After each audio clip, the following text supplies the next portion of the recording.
At base, every military has defensive capabilities. They're able to protect their homeland from foreign threats. Iceland's armed forces, for example, comprise 4 ships, 1 airplane, 3 helicopters, and 4 radar stations, all operated by the country's Coast Guard. Beyond a small paramilitary peacekeeping unit made up of volunteers, the nation has nearly no capabilities to deploy abroad. In fact, its constitution doesn't even have a mechanism to declare war. Some militaries build on their defensive capabilities with limited expeditionary posturing, ability to wage a small-scale operation abroad. This requires an expensive mix of training, equipment, and planning. Whereas domestic capabilities can be permanent and stationary, all expeditionary capabilities inherently must be designed to be temporary and mobile. This spans from the ability to fire a missile to the ability to cook up breakfast, which raises cost and complexity dramatically. For this reason, large-scale expeditionary capabilities are largely confined to the largest, best-funded militaries like those of France, Mexico, or Canada. But then there's the US military. It is in a class of its own. Whereas most nations can defend at home and some can deploy abroad, the US military has a rather singular strategic posture. They have essentially turned the entire world into home turf. Their goal is complete. It's the ability to fight any sort of fight in any location at any moment. To an American, that might sound like the inherent function of a military, but it's a uniquely US approach. Most militaries are merely designed to respond to relevant regional threats and can scale up to wage a war abroad if necessary. To be able to fulfill this all-encompassing mission, the US military has a degree of flexibility and globality unmatched by any other, which incurs a near endless array of exceptional costs for the force. They pay to produce their own private label of chicken tenderloins and ship it all around the world to places like this base in southeastern Turkey because they run a grocery store there, because they have thousands of service members stationed there, because that's where they keep about 50 nuclear warheads in case they decide to use one in Europe, Africa, the Middle East, or elsewhere. They pay for professional sports teams to incorporate patriotic ceremonies honoring past and present service members into their games in order to help boost recruiting to the level needed to staff all their roles worldwide. They pay to develop an occasionally viral bipedal humanoid robot because they believe that in the future they can gain a competitive advantage against other forces by having these robots integrate into their ranks and fulfill the most dull, dirty, and dangerous tasks. These costs grow and grow atop each other, then span all around the world. From a spatial and logistical standpoint, covering the globe is nothing less than a monumentally challenging and expensive task. Then there's the temporal component. Making sure that the right soldiers with the right weapons and technology are in the right locations requires a predictive approach and proactive planning. And predicting what future warfare looks like, then preparing for it, is also an extremely expensive endeavor. Take, for example, the USS Freedom, a first-of-its-kind littoral combat ship commissioned in 2008. At just under 400 feet or 120 meters long, what this ship lacks in size, it more than makes up for in design complexity and state-of-the-art technology. This ship represents 2 entire decades of planning and predicting, researching and developing, contracting and commissioning. A nearly inconceivable dedication of time and resources, but one that begins to make sense when considering the expectations. When conceived of in the 1990s, the littoral combat ship was meant to lead the American Navy for the next half-century. With the Cold War coming to a close, the US Navy had found itself over-indexed in warships designed to patrol and battle on the high seas. Suddenly, without a comparable rival, the US was the world's single naval superpower, and its fleet needed to reflect this new order. Now the new preeminent worry was pirates, terrorists, and gun runners zipping along coasts, requiring something nimble, fast, and flexible enough to keep pace in the in-between, the coastal waters, where threats were diverse and warfare often asymmetrical. To fill the void, Navy officials presented 2 ideas. The DD-21, a larger ship capable of holding its own on tight coastal waters, or what planners called the Street Fighter, a smaller, sleeker, and critically cheaper option. From the jump, these Street Fighters were more appealing. They'd require smaller crews, they'd be fast, capable of surprising enemies, they'd be stealthy, and with the advent of new hull technology, they'd be light enough to push 45 knots while still having ocean-wide range and carrying a payload. If that wasn't enough to future-proof such a concept, they'd be modular too, capable of switching weapon systems and kits to fit different missions, from surface combat to minesweeping. But still, by 2000, such a Street Fighter was just a concept. A concept that the Navy quickly turned over to private contractors after it proved too difficult to actualize in-house. Entering agreements with both General Dynamics and Lockheed Martin to each produce 2 ships in 2 separate models, the Navy handed the project off to the private sector, assuming the competition between the two for future LCS contracts would produce a 21st century mainstay. While the daunting scope had begun to add to the price tag, the Navy hoped these ships could come in relatively cheap by shipbuilding standards, somewhere between $150 to $225 million per unit. By 2009, the US had 2 ships, one from each contractor, but not 4, as budget overrun on both models was so extreme that the Navy canceled the contracts for the second of each. What was supposed to be in the 200 millions at most had ballooned to about double the price. The issue was, however, the LCS remained a critical cog in the planned New Age Navy fleet, and they needed to buy a lot more than 2. 56 of them, in fact, or 82, or 63, or 55, or most recently 52, depending on their evolving ship force structure projections. But no matter how many, they needed a lot and needed them fast, as LCSs were expected to replace old minesweepers and outdated frigates. And rather than settling on a single class of LCS as previously planned to incentivize competition, they proposed Congress an alternative, what they called a dual award strategy, offering each company a 10-ship contract over the next 5 years. All the while, the problems with the Navy's current LCSs were already beginning to show. As a general rule in shipbuilding, a ship can have range, it can have speed, and it can have a heavy payload, but it can't have all 3 at once. With speed as a principal mandate, both General Dynamics and Lockheed Martin had to get creative and make sacrifices. While both classes are able to reach an incredible 44 knots, some 10 to 15 more than a typical Navy ship, they made separate design choices to get there. For the Independence class, this meant a unique aluminum trimaran hull. As for the Freedom class, while Lockheed Martin went with a more conventional steel monohull, it innovated on the drivetrain side, developing a complicated combining gear that connected the ship's diesel engines with its gas turbines. Both designs were innovative, but both had problems. Aluminum hulls, it turns out, are brittle, and at speeds of higher than just 15 knots or on rough seas, they may well crack. As for the combining gear, well, they were hard to keep running, as the components were buried so deep in the ship that maintenance staff could hardly reach them, and when they broke down, as they did early and often, they were so complicated that Navy personnel had to wait around for Lockheed engineers to diagnose the problem and come up with a solution. Then there was the issue of survivability. Built as a combat ship, the LCS was intended to reach Level 1 survivability, the ability to continue operations after an underwater explosive attack. In 2010, the same year it pushed for the congressional green light for 20 more of these ships, the Navy conceded that the ships already produced hadn't reached Level 1 survivability. And still, it got worse. In the rush to get these ships on the water, no time was taken to ensure that all the ship modules actually worked. When they did get to testing the modules, it turned out they didn't.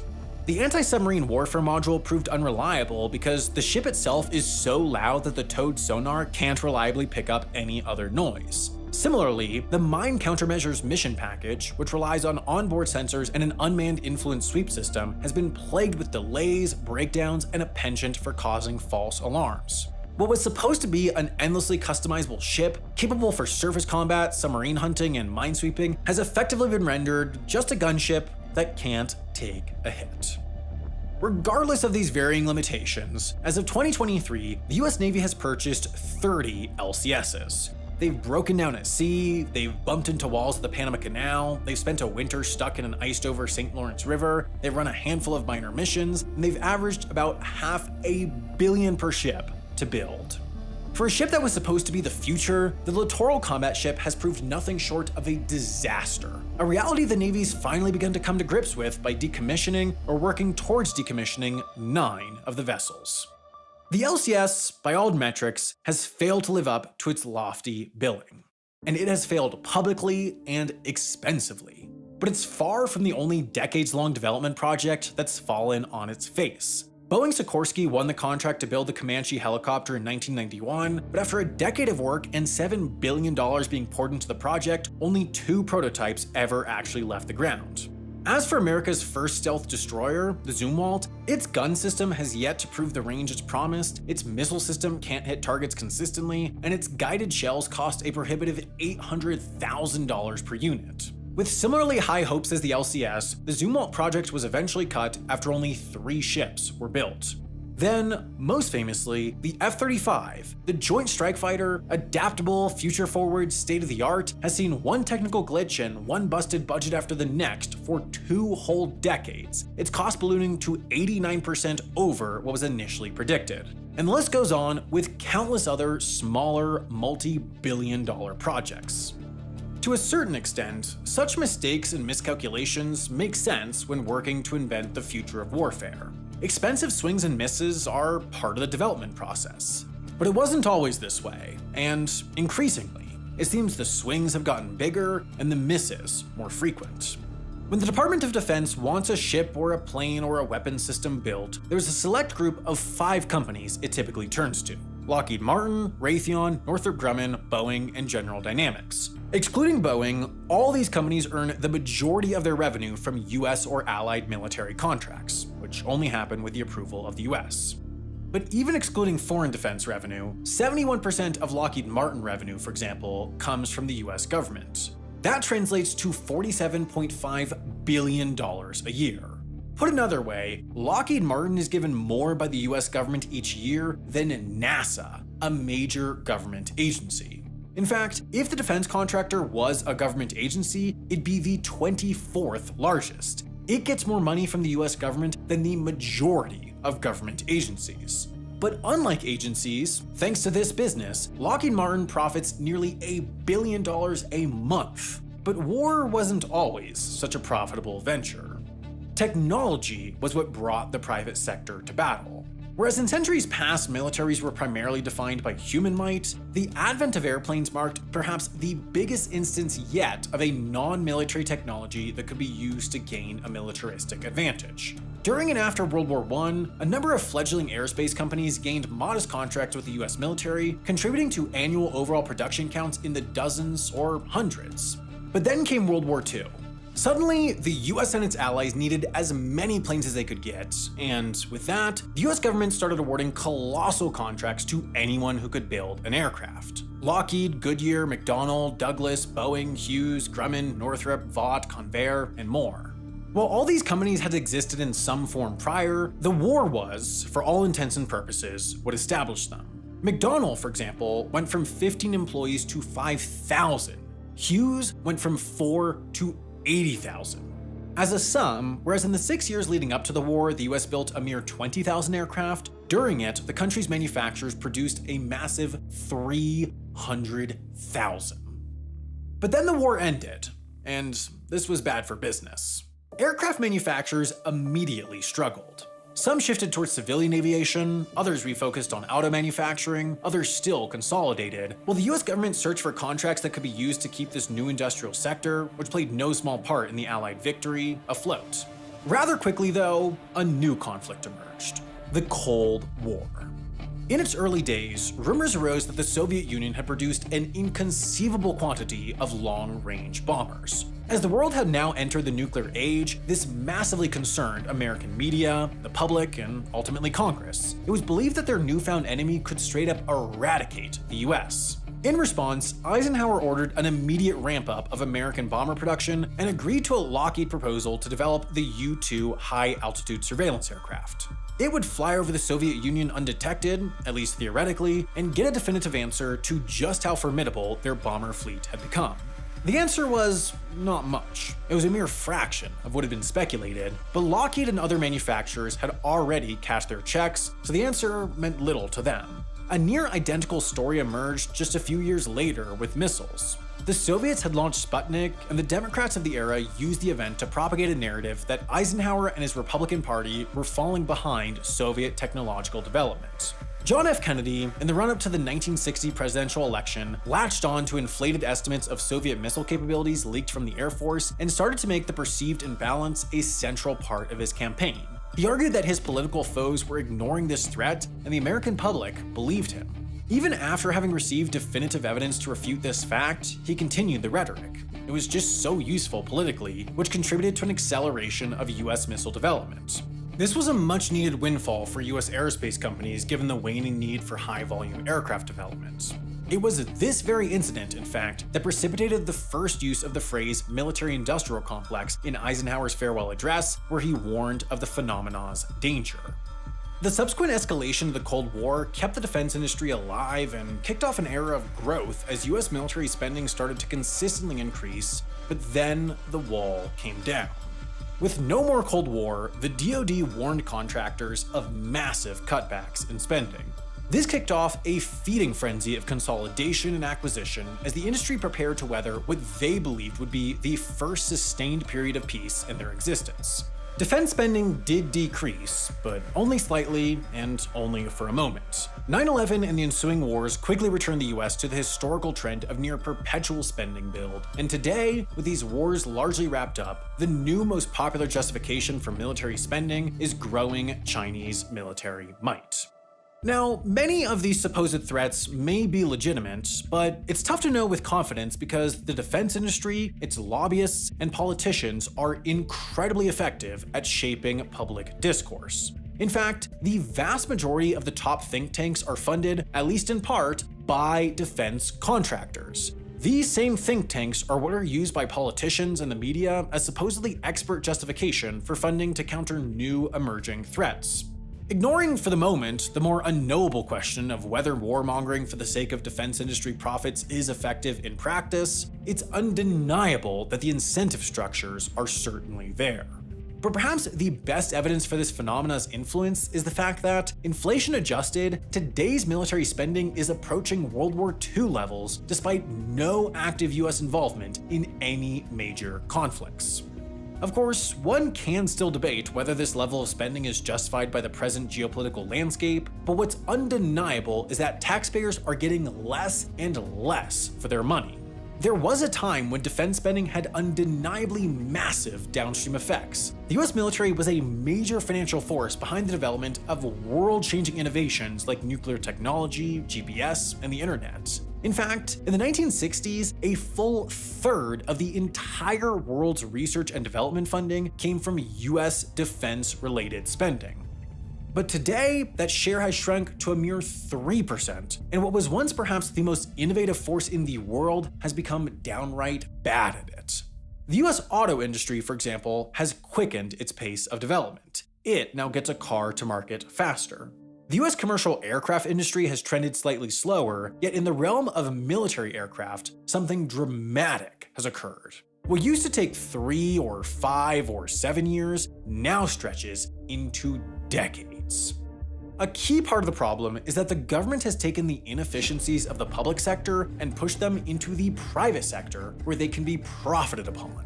When developing a new generation of aircraft or ship or anything, the DoD sets strict parameters. That flips traditional incentive structures. Most industries see the private sector innovate in order to create new products that their customers will want. In this case, the customer tells the private sector exactly what they want, and this industry spends heavily on lobbyists, many of whom used to work for the DoD, in order to shape contracts towards what they can build with minimal risky research and development, therefore stifling innovation. But even then, the risk for the contractor is mitigated further because a big chunk of contracts are awarded on a cost-plus basis. That's to say, the government pays for what it costs to build a given technology, then the contractor gets a percentage on top of that as profit. This directly disincentivizes cost efficiency, as the more a project costs, the more the contractor makes. Of course, in normal industries, the contractor would still be incentivized towards efficiency in order to win the next contract, but in this industry, 2/3 of major weapons system contracts, for example, are bid upon by just one company, while yet more contracts are awarded without a competitive bidding process. Perhaps most egregiously, it's well understood that some contracts are awarded to struggling, ineffective companies simply because the US government does not want that company to go bankrupt and therefore for its manufacturing capabilities to be lost. This is perhaps one of the strongest justifications for the spending. The US military cannot afford for Lockheed or Boeing or Raytheon or the other contractors to go bankrupt because they are the only companies in the world capable of producing the technologies that bestow the fighting force with such a technological advantage. So, a situation has been crafted where these companies are too important to fail, and they know that, so they can profit off of their necessity rather than their effectiveness. The aforementioned only scratches the surface of the deep web of incentives that keeps the military-industrial complex alive, but at its core, it's as simple as this. It is good for politicians politically and good for contractors economically to create the perception of problems that simply do not exist. No one gets punished when a threat does not materialize. In fact, they can argue that their response, upon which they profited politically or economically, mitigated the threat. Meanwhile, individuals are punished when a threat they argued did not exist materializes, disincentivizing anyone from doing so. Fear is an incredibly powerful emotion, and at its core, the military-industrial complex has created an incredibly effective system to capitalize upon it. As you might have noticed, the last Wendover video is no longer on YouTube. It's a somewhat long and frustrating story, but to summarize, there was a quick clip in it where you could see some personal info on a passport. YouTube's harassment and cyberbullying policy includes a provision against sharing personally identifiable information such as this, and even though it was clearly unintentional, the video was taken down as a policy strike, which seems fair given the wording of this policy. Unfortunately, unlike with most privacy issues on YouTube videos, because this was taken down as a policy strike, there is no ability for us to rectify the issue, even though it could be done with a quick blur, so the video is down permanently, at least on YouTube. You see, a couple years ago, some creator friends and I got together to try to both build on the best parts of YouTube and rectify some of its issues. We called it Nebula, and it's gone fantastically with over 500,000 subscribers, hundreds of thousands of monthly active users, Streamy Award nominations, and more. But one small way we improved from YouTube was by adding this, a little button on our back end that allows the creator to swap files on a video to correct mistakes, make improvements, or in this case, blur that passport. So the video's still up on Nebula. But we also designed the platform with a unique business model that allows us to fund higher budget exclusive content, so another video that's up on Nebula is the latest episode of The Logistics of X about arms manufacturing. It builds on this video's topic to show the nitty-gritty of how the US military and its industry partners manufacture and distribute the physical weapons of war without those weapons endangering anyone along the way. Clearly you made it to the end of this video, so I know you'll enjoy that one, as it was written from the beginning to appeal to those that enjoyed this video. We have a huge slate of originals incoming over the next couple of months, plenty of which I'm sure you'll want to watch. Then, in addition to The Logistics of X, we have perhaps the most ambitious, highest budget Wendover original to date in pre-production right now. And if all that's not convincing enough already, it's worth mentioning that we designed Nebula to really be worthwhile not only to you, the viewer, but also to the creators. When you sign up at our link, we'll get a portion of your subscription revenue for as long as you stay subscribed, which gives us stable, predictable monthly revenue that we can rely on for growth, unlike with the ebbs and flows of ad rates. So if you'd like to get access to Nebula's huge catalog of original content and help support the channel, just click the button on screen or head to nebula.tv/Wendover, and when you do, you'll get 40% off an annual plan, which brings the cost down to under $3 a month.